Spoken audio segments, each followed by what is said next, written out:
Bienvenidos a Lo Simple No Vale. Andrea, Nacho y Jesús, ¿qué tal estáis? Hola. Bien. ¿Qué tal? Buenas tardes. Y bueno, hoy tenemos el placer de contar con Elia Borràs, periodista que está en Burkina Faso, y también te quiero agradecer muchísimo que también te pases por aquí. Bueno, muchas gracias. Y como tú debutas hoy, pues y te encuentras allí, pues un poco, me gustaría que nos contaras un poco qué situación se encuentra el país y cuál es un poco la opinión que tú palpas estando allí. Vale. A ver, la situación que hay en el país es muy distinta, depende de dónde estés. No es lo mismo estar en la región Sahel, que es una región incomunicada, ¿no? con la otra parte del país, o estar en el este, que también está muy, muy complicado y también es casi región incomunicada, que estar en Ouagadougou, en la capital, que es una ciudad donde se hace vida más o menos normal, o en Bobo Dioulasso, al oeste, que también se hace vida más o menos normal, o a Koudougou, o incluso ciudades más fronterizas, quizá con Ghana, Po, por ejemplo, que allí también pues está complicado, pero la gente sigue su vida, ¿no? Eh, Eso depende de la zona. Hablamos de Burkina Faso y a veces desde lejos, ¿no? Es como todo el país, no se puede vivir aquí y todo el país está fatal. Y es verdad que la situación es grave y la amenaza yihadista, sobre todo del grupo de Jenin, está muy presente, pero no es todo el país, ¿no? Que vive bajo asedio, porque aquí la gente pues sigue moviéndose y en la capital, sobre todo en Ouagadougou, pues la vida sigue y vas allí casi como que no sientes esta amenaza. Como por ejemplo, si pasa en ciudades que viven bajo asedio y que hace quizá un año que están eso, asediadas por grupos yihadistas, como puede ser en Yibo en el norte o en Tugán, más que es frontera con Mali, que allí la situación sí que realmente está muy complicada. Ujú. Un poco como así general, panorámica más general del país. Lo que se palpa evidentemente es que el país está en guerra, ¿no? Que el país bueno, está liderado ahora por Ibrahim Traoré, que es el capitán, es militar, así que bueno, la sensación es de que sí, de que hay una amenaza y de que la gente tiene que responder, ¿no? Y se están movilizando y organizando para dar una respuesta a esta amenaza. Eso está claro. Andrea, Jesús, Nacho, ¿queréis decir algo que preguntarle, comentarle? Sí, a mí me gustaría preguntar en general qué piensan que pasó con esta cuestión de la intervención de los países africanos en la región del Sahel, cómo fue que pasamos de una amenaza de enfrentamiento entre naciones africanas a un escenario en donde lo que prima es la cuestión de la insurgencia. ¿Qué es qué pasó en este tiempo?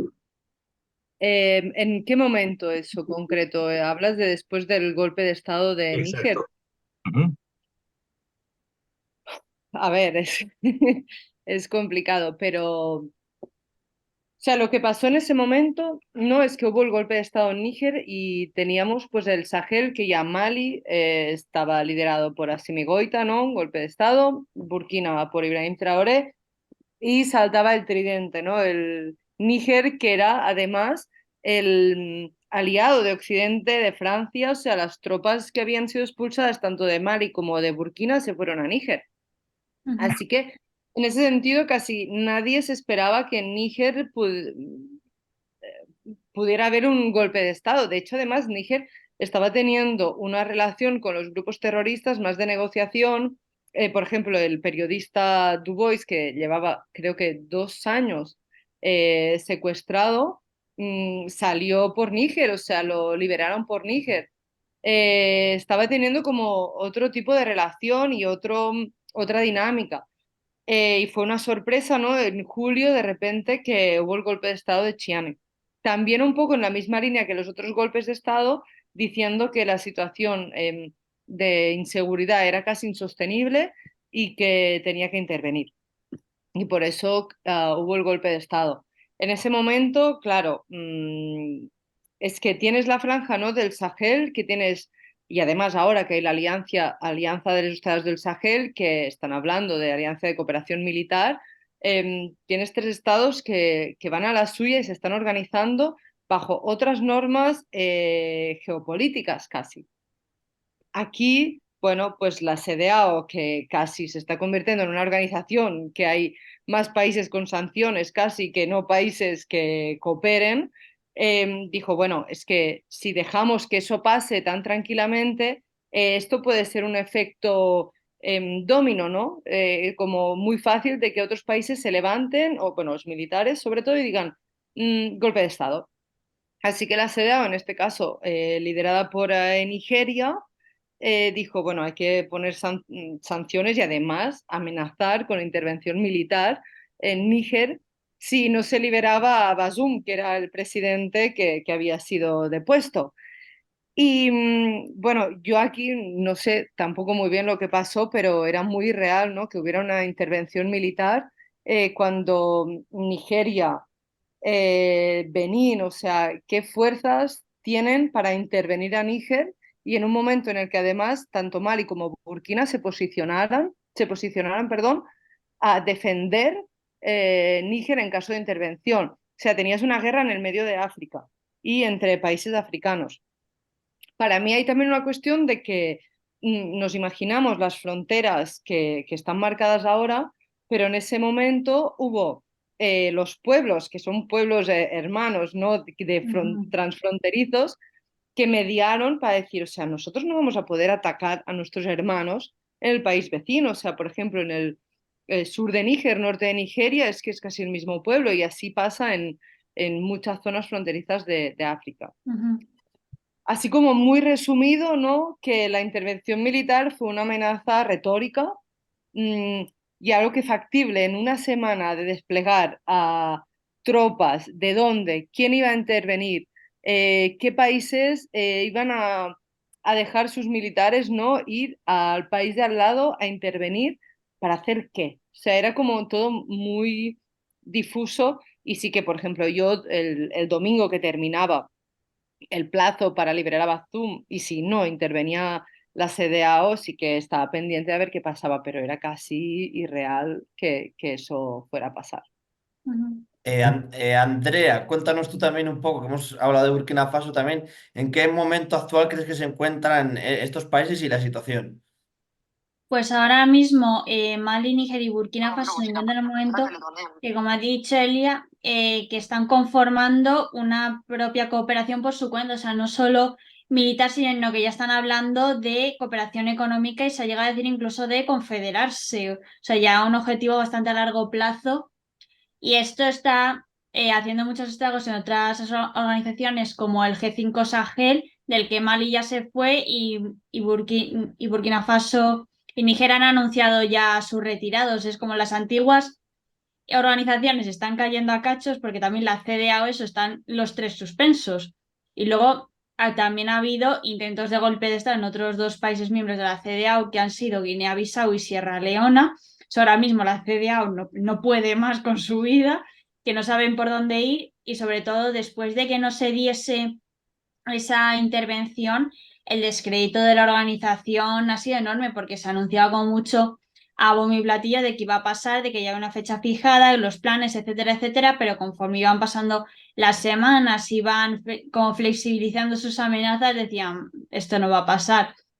Y sobre todo que también tienen comprobado las juntas militares golpistas que pueden acordar un calendario de transición con la CEDEAO y luego no cumplirlo, como ha hecho Mali, que con Mali tuvieron muchísima confrontación en eso. Para crear un calendario de transición se llegaron a sanciones muy duras. Al final se acordó, por así decirlo, un calendario que no se está cumpliendo. O sea, ya va con muchísimo retraso, así que la CDE ahora mismo su capacidad de presión es bastante dudosa. Pero es que sobre todo ha sido llamativo que esta amenaza de intervención en Níger se dio cuando ha habido un cambio de gobierno en Nigeria, que Bola Tinubu ha querido como tener una mayor proyección internacional, pero se encontró que tanto problemas internos, como decía Elía, que es que las fronteras no existen para nada y los estados del norte de Nigeria decían no queremos en absoluto entrar a un conflicto, no solo por luchar entre pueblos hermanos, sino por todo el follón de refugiados, conflictividad que se podía llegar a dar en la frontera.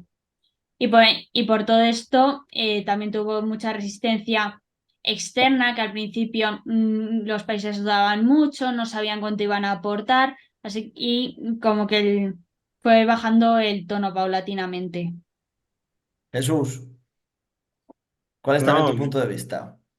creo que lo comentamos aquí en otro de los episodios, que la intervención era más, como dice Andrea, una retórica del presidente de Nigeria que una opción real. Ningún país estaba en disposición ni de organizar una fuerza a nivel logístico, ni de prestar elementos militares, soldados, equipamiento, cuando los propios países a nivel interno tienen insurgencia.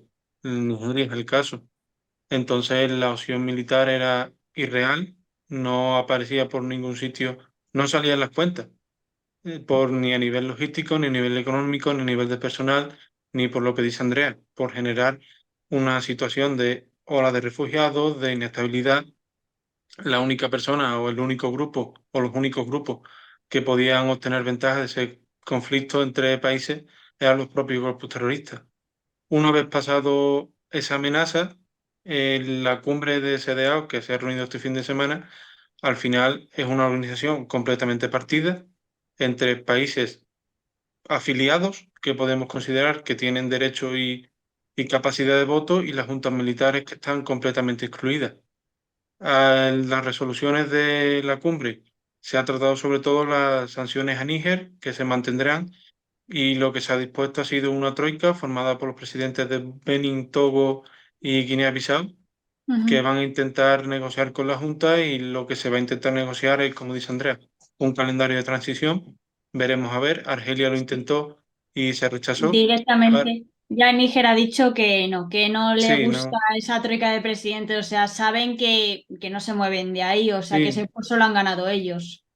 sí, yo creo que la relación de, o una forma de integrar sobre todo a Níger de momento, no tanto en CDA, porque evidentemente mientras haya junta militar y mientras Bola Tinubu esté como presidente va a ser imposible que Ujú, estos tres países se reincorporen, pero por ejemplo el presidente de Togo desde el primer momento o desde hace un par de meses sí que como las voz más autorizadas o quizás el punto de unión entre las juntas militares. También al final, como volvemos, insistimos, la frontera. A ningún país le interesa que su vecino sea inestable porque ya el flujo de refugiados que bajan de los tres países hacia los países costeros pues es muy grande. Añadir más inestabilidad te crea ujú. inestabilidad interna y no estamos hablando de países precisamente estables. Guinea-Bissau, Sierra Leona recientemente son los ejemplos. Senegal tiene elecciones en febrero. Veremos a ver cómo se Sí. desarrolla todo el caso Sonko. Al final, Costa de Marfil, pues Ouattara quiere seguir, pero ya hay gente que no está muy por la labor. Veremos a ver, pero evidentemente CDA ha perdido mucha credibilidad, quizás porque como la Tinubu se creyó más de lo que podía.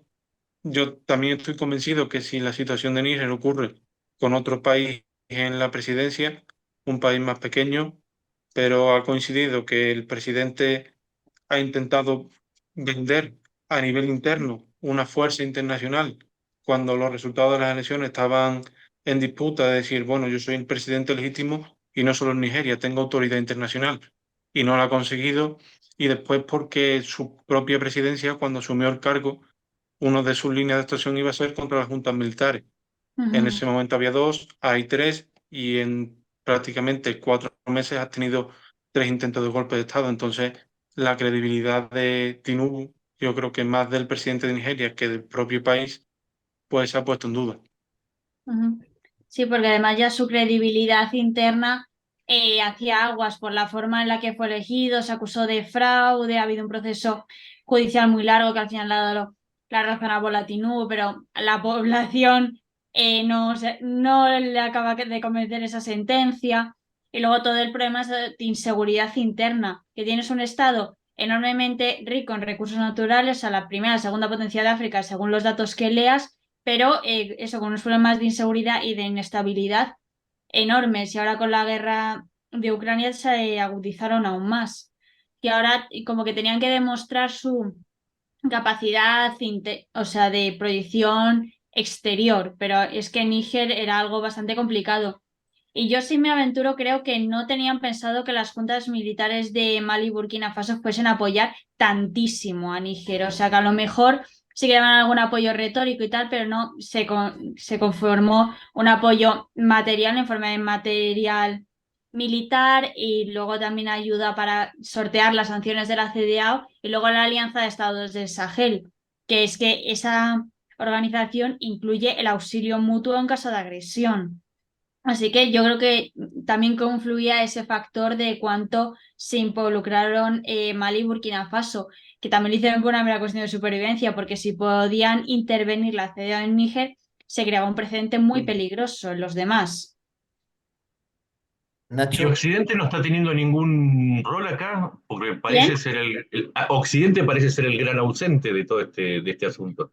en Occidente hemos hecho, justo ha salido ahora antes de entrar a la entrevista que Níger ha dado fecha de salida para Francia.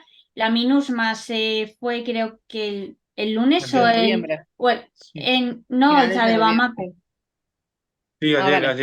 ayer a mediodía se hizo oficial la salida y todavía esta tarde he leído yo que los contingentes militares que quedan de Alemania están retirándose ya. Ujú.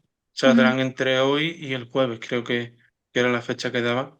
Pero vamos, la misión está completamente disuelta. El contingente principal, que era el contingente de Chad, ha ido saliendo prácticamente desde verano, ha ido saliendo poco a poco con todo el problema que ha tenido con la Junta de Bamako porque no les dejaban evacuar vía aérea y han tenido que evacuar por carretera, sometiéndose también a algunos emboscadas y algunos ataques, pero MINUSMA ya después de 10 años de historia. Y yo creo que Andrea lo señalaba, mientras emergen estos nuevos bloques, esta alianza de Estados del Sahel, se caen otros como el G5 Sahel. La Junta Militar la han abandonado, quedan Mauritania y Chad, que son como los dos extremos a nivel geográfico de la organización, y se reunieron el otro día, vamos, emitieron una carta conjunta el gobierno de Mauritania y el gobierno de Chad diciendo que ellos querían seguir, pero que evidentemente no tenía mucho sentido si 3 de los 5 miembros han ido y la fuerza que soportaba la organización, que era Francia y la Unión Europea, pues ahora mismo en el Sahel no pueden intervenir. No Ujú. tanto porque no tengan aliados, sino porque intervenir les daría la razón a las juntas militares. Sí, Entonces creo pero que vamos hacia un nuevo paradigma donde quien soporte eso sea Rusia y luego Estados Unidos, que va a intentar no irse porque mientras Francia ha abandonado Níger, Estados Unidos sigue insistiendo bueno, Níger es una junta militar, pero podemos establecer relaciones en según qué campos. Entonces Estados sí. Unidos va a intentar no irse por pura competencia de no dejarle ese espacio a Rusia. Sí, pero esto no es el fin de la Unión Europea, vamos. O sea, No, porque al mismo tiempo que hacían todo esto, de repente se han sacado una misión de apoyo en los países del Golfo de Guinea, que creo que son Costa de Marfil, Ghana, Togo, Benín, que recuerdan mucho a la UTM Mali, o sea, de apoyo militar, capacitación, etcétera, etcétera. O sea, la Unión Europea no se ha ido a ninguna parte, o sea, no puede irse, sino que se han movido de sitio a los países más de el Golfo de Guinea, países más pequeños, el yihadismo está empezando en sus primeras estancias y además que hay países como Costa de Marfil que tienen bastante dinero en comparación de población y extensión, así que se les puede dar un apoyo más fácilmente y que además no tan inestables, así que eso les viene mejor que el Sahel. em, Entonces, es como el punto de ya, el Sahel lo damos por perdido y nos reenfocamos en el Golfo de Guinea. Elia, ¿quieres comentar algo al respecto de todo lo que han dicho los compañeros? Eh, bueno, solo como más perspectiva de terreno, que la Unión Europea sí está en Burkina, por ejemplo, y sí que organizan campañas, tienen sus proyectos de desarrollo, de más de cooperación por la paz. Eso sí que está, pero evidentemente si hablamos en términos pues más de militares o de intervención en ese sentido, sí que están pues en otra salida, o más lo que comentaba, ¿no, Andrea, de enfocándose en otros territorios. Lo que me da con todo lo que estés contando, no se ve una perspectiva clara de lo que va a suceder ni cuál va a ser el camino de estos países. Es muy complicado. Sobre todo, lo que más me preocupa es la población que vive, reside en ellos. Claro. Sí, de Oh, hecho, yo ahora estaba mirando que acaba de, bueno, hay un artículo que ha salido en Associated Press Ujú, que justo decía que la zona de las tres fronteras entre Mali, Níger y Burkina hay 10 millones de personas con necesidad humanitaria allí. Y, por ejemplo, algunos datos que salían, porque es que me lo he leído antes de empezar, como que, por ejemplo, en Yibo, esa ciudad que digo yo del norte de Burkina, em, solo de la gente que necesita ayuda humanitaria, que es comida directa, ¿no? Solo un 40% han podido recibir alguna ración. O sea, no te dicen ni que, ¿sabes? O sea, solo el 40%. O sea, tienes como una zona ahora muy incomunicada, muy poco accesible y, ujú, por ejemplo, allí solo llegas en helicóptero.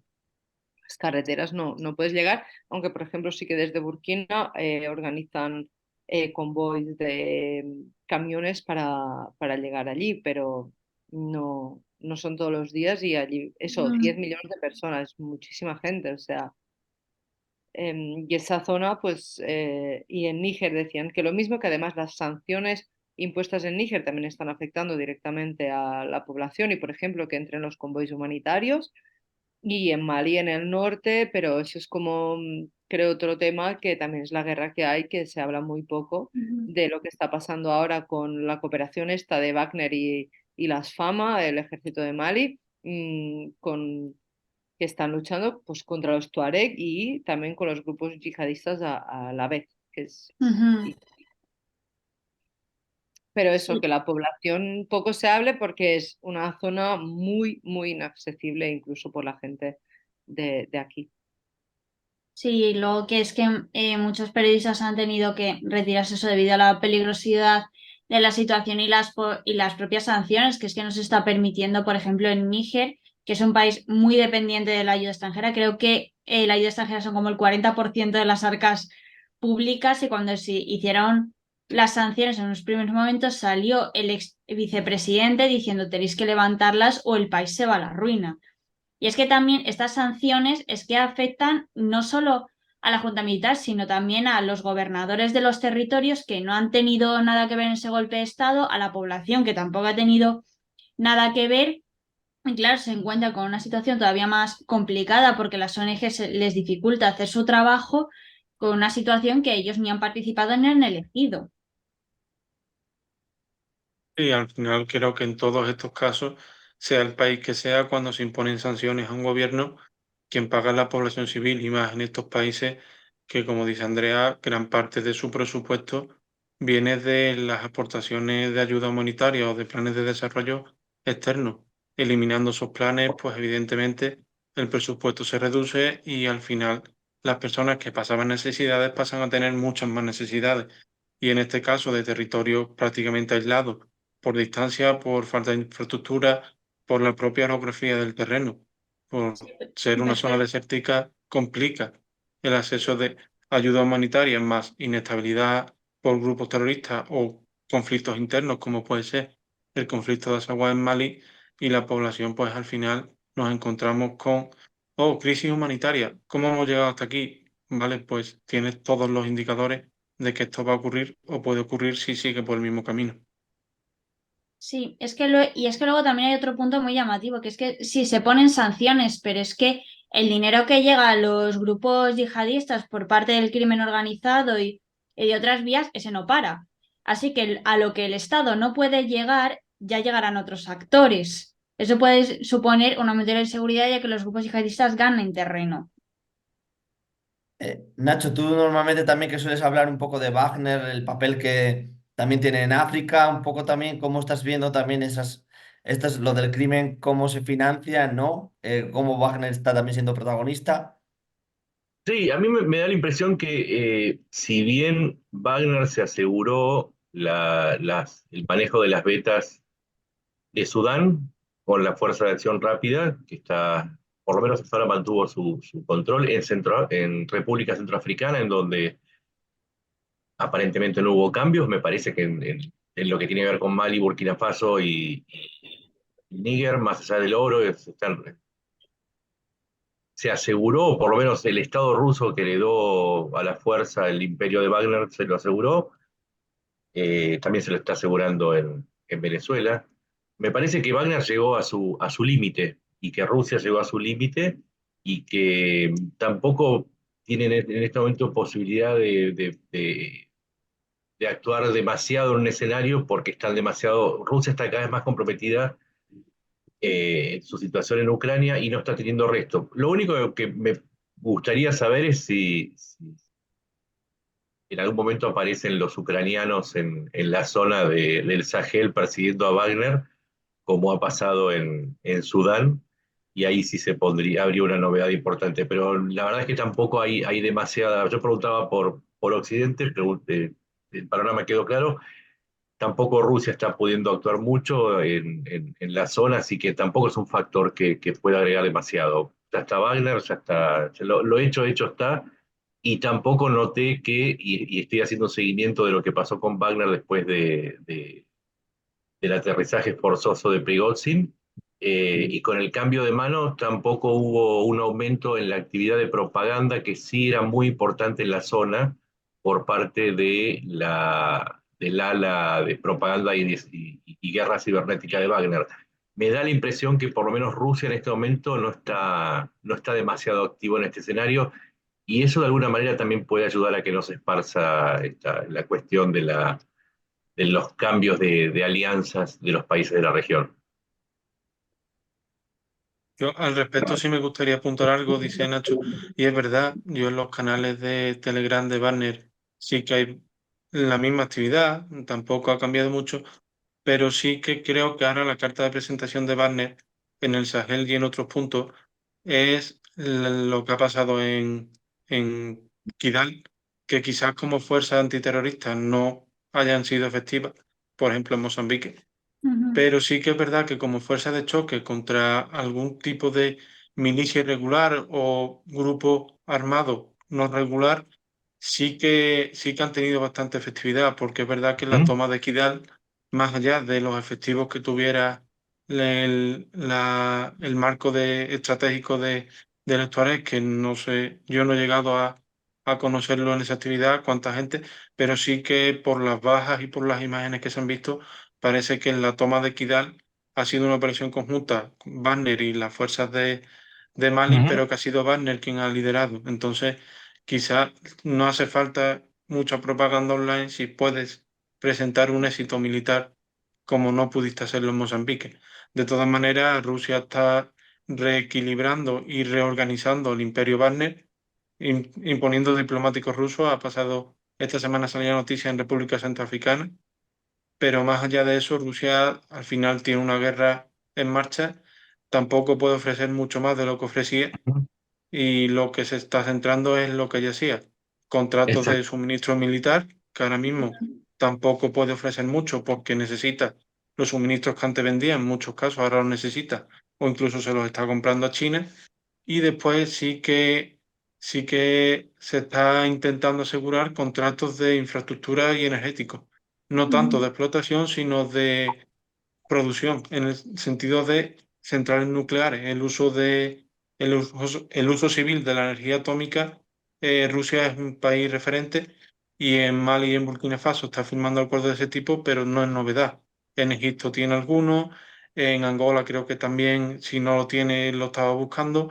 Entonces, Rusia sigue proyectándose en África como lo hacía y con los elementos que tenía. Wagner no era parte del Estado ruso, pero al final era un vector de incidencia de Rusia en África y en otras zonas. Sí, y en el marco de esto sí, aclaro que la idea es no abandonó la fase expansiva, está en una etapa de mantenimiento, y me da la impresión también, por lo menos del seguimiento que uno hace de las políticas de expansión de la influencia, lo mismo está pasando con los Emiratos y Arabia Saudita en cuanto a las inversiones y las iniciativas para expandirse en las áreas musulmanas que incluyen al Sahel, y lo mismo estoy notando con Turquía, como que el conflicto en Medio Oriente más el conflicto en Ucrania y su estado habrán tenido algo que ver para que este momento de turbulencia que pasamos haya sido reemplazado por otro de cierta calma militar y Ujú. política, principalmente por la falta de actores externos interesados en agitar las aguas. Esa es mi hipótesis, no sé si ustedes están de acuerdo. Yo con el caso de Rusia, o sea, creo que también, aparte de a Wagner y tal, no solo hay que tener el ojo echado a eso, sino al viceministro de Defensa, porque es que el día antes de que se crease la Alianza de Estados del Sahel, se había reunido con Mali y con Níger en Bamako, y luego un mes antes en Burkina Faso. Y este 5 de diciembre ha estado de gira por esos tres países, República Centroafricana y el este de Libia. O sea, no Ujú, solo hay que centrarse en Wagner, sino que hay como otros muchos actores que pueden no ser tan grandes o pasar más desapercibidos, pero son los que van abriendo el camino. O sea, puede ujú, que eso, que a nivel militar no haya tanto, pero sí que a nivel político Rusia se sigue moviendo. ujú. Sí, yo lo veo clarísimo. De hecho, esta semana Burkina ha anunciado que abre una embajada en Rusia. Ujú. Em, Además, hace poco ya se han visto militares rusos. O sea, yo no puedo decir si son Wagner o son militares rusos, la verdad, porque no queda claro, pero que han llegado a Burkina y están en la capital, en Ouagadougou. ¿Qué están haciendo? Yo no lo sé, Ujú. pero que están ahí seguro. Qué buen Hace dato que poco. tiraste, ¿eh? Es un datazo. Sí, sí, están aquí. Por ejemplo, salió un video reportaje que hicieron sobre un comando de militares de burkinabés que iban con el logo, el capitán iba con el logo de Wagner. Eso no es casualidad. O sea, esa gente sabe de comunicación, sabe lo que se están haciendo. Y lo que dice Andrea, están viniendo mucho el ministro de Defensa, eh, esa gente del ministerio no ruso están viajando casi cada mes a las capitales de Mali, Burkina, Níger para reunirse con las juntas militares. Lo que ha pasado en Mali con lo de Kidal, para mí es muy evidente de la cooperación clarísima que hay entre Mali y eso. Es que yo tampoco sé si decir Wagner o militares rusos, porque después de lo de Prigozhin todo ha quedado como más difuminado. Ujú. No sé cómo lo veis, yo tampoco soy experta, pero sí que lo que he seguido es que o se va a abrir un centro cultural ruso en Ouagadougou y eso están pasando estas últimas semanas. Sí, lo que pasa es que desde que murió Prigozhin hubo un traspaso claro de las responsabilidades de Wagner hacia el Estado ruso y ya no puede actuar a través de un proxy y eso condiciona absolutamente todo. Sí, es cierto que pueden aprovechar los símbolos, pueden aprovechar la mística Ujú. de Wagner, pero ahora por eso el dato es bueno, porque si no sabes si son de Wagner o del ejército ruso es porque hay un momento en que ya sabemos que no existe diferencia entre uno y otro y que las estrategias Ujú. fueron muy efectivas bajo Prigozhin, pero esta situación de mantenimiento de una expansión quizás tenga que ver con que han perdido ese elemento que era disruptivo, que era Wagner, y ahora simplemente parte del esfuerzo político y militar de Rusia, pero sin implicar necesariamente una ventaja comparativa respecto a otros países. Ahora es otro elemento más, es como la guardia de la embajada.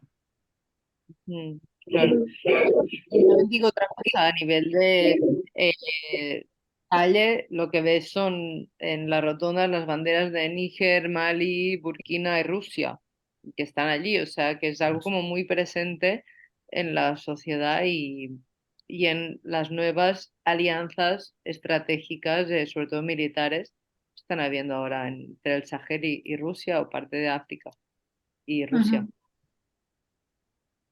Perfecto. No sé si queréis comentar algo más sobre estos países o que entramos un poco en la noticia de Guinea-Bissau, un poco Andrea, Jesús o Nacho, que me contéis un poco lo que sucede en la actualidad.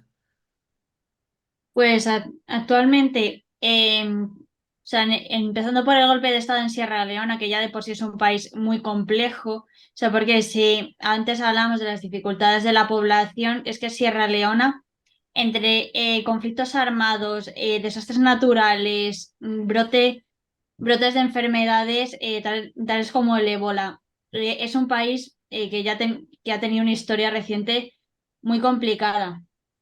Sería eso, un intento de golpe de Estado. Al principio no se sabía muy bien lo que podía llegar a ser. Eh, se me ha ido. ¿Fue el que intentaron asaltar la cárcel para liberar a un ministro?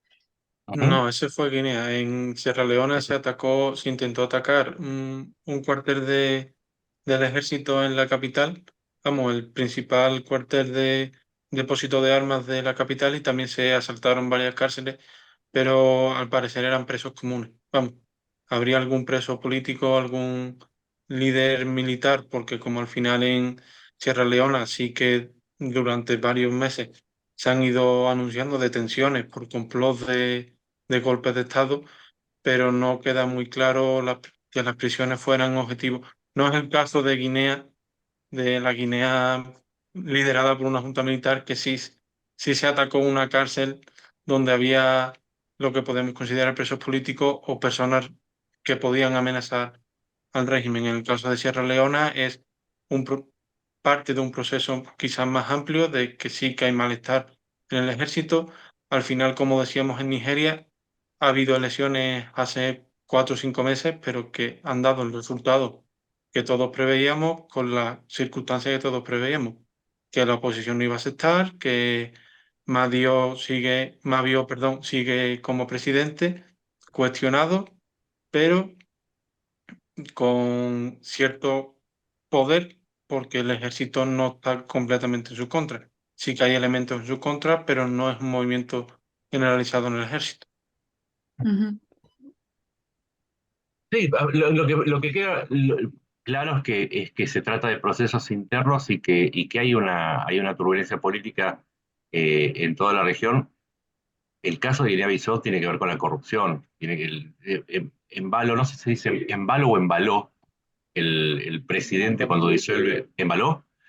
Embaló, cuando disuelve el Parlamento, esto es consecuencia de una lucha por el poder dentro de un proceso que tenía detenidos a 2 ministros. Y el tiroteo entre la Guardia Presidencial y el Ejército tiene que ver con esto. Pero son cuestiones internas. No sé si a ustedes les parece lo mismo, pero lo que queda claro es que, eh, por lo menos en África, está pasando lo mismo que en América Latina. Se ha perdido un rumbo común político o un proceso de cooperación entre países, y la inestabilidad interna provocada quizás por los desastres económicos, primero de la pandemia y después de la guerra, está haciendo estragos en los equilibrios que existían previamente, y luego, al menos en la zona del Sahel, agudizados por la presencia del integrismo musulmán. Pero me parece que estamos ante un escenario que lo que tiene en común es esa, es la falta de un rumbo o de una confluencia en la región, y de una crisis que, aparte, sumamos la crisis de la deuda, que no es un asunto menor. Ujú. Es que yo aquí veo un punto importante, que es que los países africanos son países muy jóvenes, o sea, que empezaron en la década de los 60 y tal, y es que mucho desde el exterior se les impusieron unas formas de Estado, de gobierno, un proyecto político que no encajaban con las características de esos países, y mucho de ello tenía que ver para que estos siguiesen siendo, como por así decirlo, de cierta manera dependientes de las antiguas metrópolis. Así que es como, ahora mismo está dando como eso, un proceso de hartazgo de esas dinámicas, porque es básicamente entre la Unión Europea, Estados Unidos, el Fondo Monetario Internacional, el Banco Mundial. Desde más o menos los años 60-80 se les dijo a los países africanos que era por allí. Y es que eso no tenía nada que ver con si es lo que necesitaban, si es que tenía consonancia con sus dinámicas históricas, sociales, políticas. Básicamente se les impuso el modelo de Estado europeo liberal, el modelo económico del liberalismo, y que esa era la fórmula mágica para la prosperidad. No pasó. Y Ujú. a esto hubo que añadirle el problema de la inseguridad, de lo que también Europa tuvo bastante que ver tras las primaveras árabes. Y es que al mismo tiempo, luego, esas misiones de seguridad que se implantaban en los países no solo no daban los resultados que se prometían, sino que acababan suponiendo a veces un empeoramiento de la situación. Así que yo veo normal que ahora mismo se esté dando un proceso de hartazgo de ahora vamos a ir por nuestro propio camino. Ahora que estamos en un mundo más multipolar, vamos a negociar con otros aliados, porque una dinámica que se ha dado mucho tiempo es que era o nosotros o nada, que era o Francia o nada, o la Unión Europea o nada, o Estados Unidos o nada.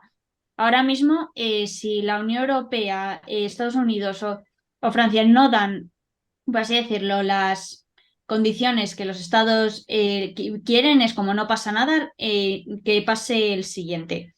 Y ahora hay como nuevos aliados, nuevas dinámicas, estamos ante unos procesos nuevos también derivados de eso, de estar en un mundo más multipolar en el que no solo están Estados Unidos, Europa, etcétera, sino que tenemos eso, China, Rusia, Turquía, Emiratos, la Unión Europea, Estados Unidos, así que tenemos unas dinámicas nuevas.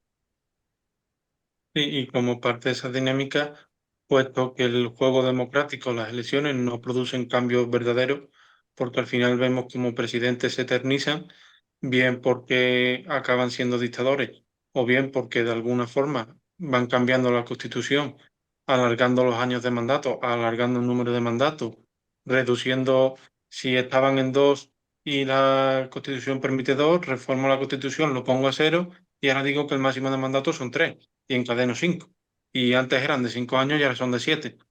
Y el problema es que no hay cambio real, porque te presenta en un país como Senegal, que Ousmane Sonko sí que parece haber recogido un poco ese hartazgo, ese de dejar de depender de Europa, buscar un camino alternativo que no tenga que pasar por Bruselas, y se encuentra con 7 casos judiciales en su contra, su partido disuelto y seguramente no pueda presentarse a las elecciones en febrero, y si se presenta, seguramente no gane. Entonces, ¿cómo le dices tú a la población que la situación puede cambiar? Pues al Ujú, final aparece el ejército, que tiene fuerza suficiente, fuerza militar suficiente para derrocar al gobierno, y ahora se mantiene. Y una vez que el ejército se establece, volver a un sistema democrático, porque no ha existido como tal, porque se podía votar, pero no era democracia real, porque al final hay unas dinámicas de corrupción interna y de fraude electoral patentes. Pues al final el ejército pasa un poco lo que ha pasado en Burkina Faso. Llego yo porque tengo más poder y caes en un año o en 9 meses porque hay otro que tiene más poder o aglutinado más poder. Y al final se va dando una competencia entre clanes o entre cárteles, como sucede quizás en Guinea-Bissau, que es algo más relacionado con no tanto a nivel político, sino quizás con la relación de fuerzas internas, también relacionado con el narcotráfico, que nos deja más inseguridad, menores alternativas de buscar aliados, porque al final nadie quiere meterse en un país inestable, y la situación que tenemos de corrupción, perpetuación de militares o de presidentes y falta de capacidad real de cambiar la situación. ujú. Elia, ¿quieres Sí. decir tú también algo, Andrea? O... No, yo solo añadir como un dato que antes hablamos de Nigeria y el presidente Bola Tinubu lo votaron el 8% de la población. No sé si es el 8% de la población o sí, el 8% de la población. O sea, es nada, es como democracia, sistemas electorales, no son representativos en muchas partes de África. Ujú, Por eso yo no sé si decirle un nuevo rumbo o qué rumbo ha tenido, ¿no? Hasta ahora. Está Jaume Portell, que siempre dice algo que a mí creo que es una buena pregunta, que normalmente pensamos, ¿no? ¿Qué es lo que África haría sin nosotros o sin Occidente? Y es más preguntarse qué haríamos Occidente sin África, ¿no? Sin recursos naturales. Y para mí este es el momento de ahora. Y por eso Occidente está buscando otras fórmulas, otras maneras de seguir estando, y los países africanos, en este caso, sobre todo los del Sahel, ¿no? Estas alianzas, la Alianza de Estados del Sahel, lo que están diciendo es aquí se ha acabado. Y, por ejemplo, en Burkina la semana pasada eliminaron el francés como lengua oficial, la pasaron a lengua de trabajo y van a hacer oficiales, no sé si 4 lenguas o más. O sea, Ujú, como y que además uno se pregunta, ¿no? ¿Es posible construir un Estado en una lengua, incluso que no es la tuya, que hay la mitad de la población que no la habla, quizá como el francés? ujú, Son, como decía Andrea, ¿no? Estados muy jóvenes. Ayer era la independencia de Burkina hacía 63 años. O sea, un país que ujú. tiene 63 años de Estado-nación. Tiene más historia, ¿no? Pero hay que entenderlo, y eso lo decíamos también, que es un nuevo cambio, y Europa o Occidente se va a posicionar. Vamos a ver lo que va a hacer, pero no le interesa para nada perder África.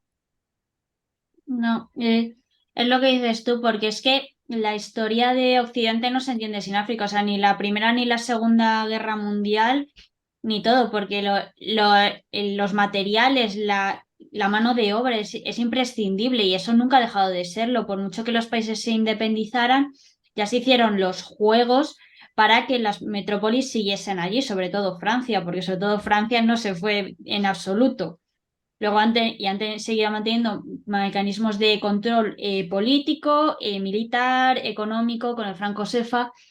Y en este punto, eso se ve un hartazo, porque son países muy jóvenes, porque es que yo me acuerdo que es que veía los libros del colegio de mi abuelo y era Guinea, la española, y un trozo enorme de África diciendo los territorios franceses. O sea, que es que ves que hay personas que lo han llegado a ver, o sea, nuestros abuelos, sin ir más lejos. O sea, no son unas dinámicas que digas, es que ha pasado un montón de tiempo, no, es que son ahora.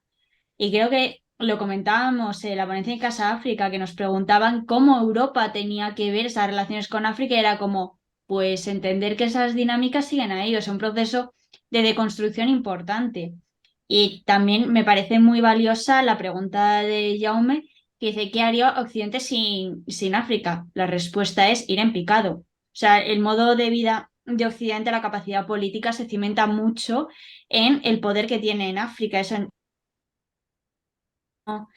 de obra y el poder que tiene. O sea, ahora mismo el modo de vida occidental no se entiende sin esas dinámicas de dominación hacia África. Y hasta aquí mi statement. Bueno, chicos, pues no sé si queréis añadir alguna cosa más. Si no, muchas gracias a los cuatro. Ujú.